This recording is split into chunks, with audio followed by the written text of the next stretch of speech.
I love Mohammad rally के बारे में आपको कुछ ऐसी बातें बताऊंगा जिससे आपको ये भी यकीन हो जाएगा कि ये कोई रिलीजियस रैली नहीं है। इसका एक बहुत ही गहरा अल्टीरियर मोटिव है। फटाफट से देख लेना, इस वीडियो को शेयर कर देना क्योंकि ये वीडियो कभी भी डिलीट हो सकती है। सबसे पहले तो आइडिया देने के लिए मैं पूछना चाहूंगा कि आई लव मोहम्मद रैली कभी सोचा है सिर्फ बीजेपी लेड स्टेट्स में क्यों हो रही है, सिर्फ उन्हीं जगहों पर क्यों हो रही है जहाँ पे बीजेपी की सरकार है? कभी ये सोचा है कि इस रैली में एक नैरेटिव पुश किया जा रहा है जो कि एंटी बीजेपी तो है ही, लेकिन साथ में एंटी इंडिया, और ये दिखाने के लिए कि भारत और बीजेपी सरकार एंटी मुस्लिम है। इसको ये लोग करते कैसे हैं? पहले कुछ लोग एक जगह पे इकट्ठे हो जाएंगे और आई लव मोहम्मद और सरतन से जुदा जैसे नारे लगाकर रैली शुरू करेंगे, लेकिन फिर रैली के अंदर मौजूद लोगों द्वारा ही बाहर पुलिस प्रशासन पे और नॉर्मल सिटीजन्स पे पत्थर मारे गए हैं। काफी सारी रिपोर्ट्स है जिनमें यह दिखाया है कि पत्थर मारे गए हैं, गालियां गलौज की गई हैं लोगों द्वारा, बदतमीजी की गई है। और उसके बाद जब मजबूरन पुलिस प्रशासन को आना पड़ा पीस मेंटेन करके रखने के लिए, क्योंकि इन रैली से कुछ खास उम्मीद नहीं होती है, क्योंकि पीसफुल कम्युनिटी के लोग हैं, इनसे पीस की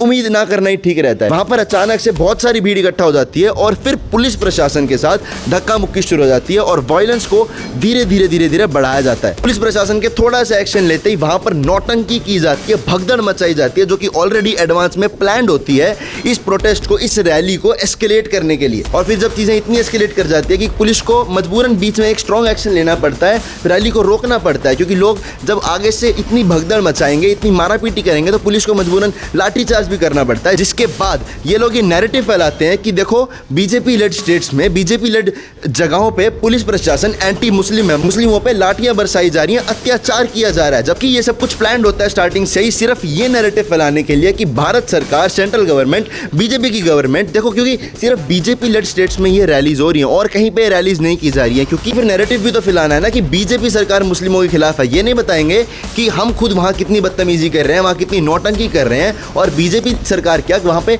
कोई भी सरकार होती, किसी भी पुलिस प्रशासन होती तो उनको ये एक्शन लेना ही पड़ता। लेकिन अब क्योंकि मजबूरन बीजेपी सरकार है वहां और उन्होंने पुलिस प्रशासन के द्वारा एक्शन लिया है, तो उस चीज को ये फैलाया जाता है बात की नहीं, बीजेपी सरकार जो सेंटर में सरकार है, सेंट्रल गवर्नमेंट मुस्लिमों के खिलाफ है, इंडिया जो है कंट्री वो एंटी मुस्लिम है, और जो बीजेपी सरकार है वो एंटी मुस्लिम है। रैली में मौजूद लोगों के आप इंटरव्यूज भी सुनोगे ना, तो उसमें भी ये हमेशा इंडियन मुस्लिम्स की बात नहीं करते हैं, उसमें हमेशा ये वर्ल्ड के मुस्लिम्स की बात करते हैं, जिससे वर्ल्ड वाइड ये नैरेटिव फैलाया जाए कि जो इंडिया में मुसलमान रह रहे हैं, इंडिया में जो मुस्लिम्स रह रहे हैं, उन पे कितने अत्याचार किए जा रहे हैं, उन पे कितना टॉर्चर किया जा रहा है। सिर्फ और सिर्फ ये फेक नैरेटिव्स फैलाने के लिए रैलीज की जाएगी और इनका उनके धर्म से कोई लेना देना नहीं है। मुझे नहीं पता ये वीडियो कितनी देर तक मेरी प्रोफाइल पे रहने वाली है और कितने रिपोर्ट्स आके ये वीडियो कब टेक डाउन हो जाएगी, आई डोंट नो, लेकिन जब भी होती है तुम भी यही हो, मैं भी यही हूं। मैं चला, धन्यवाद।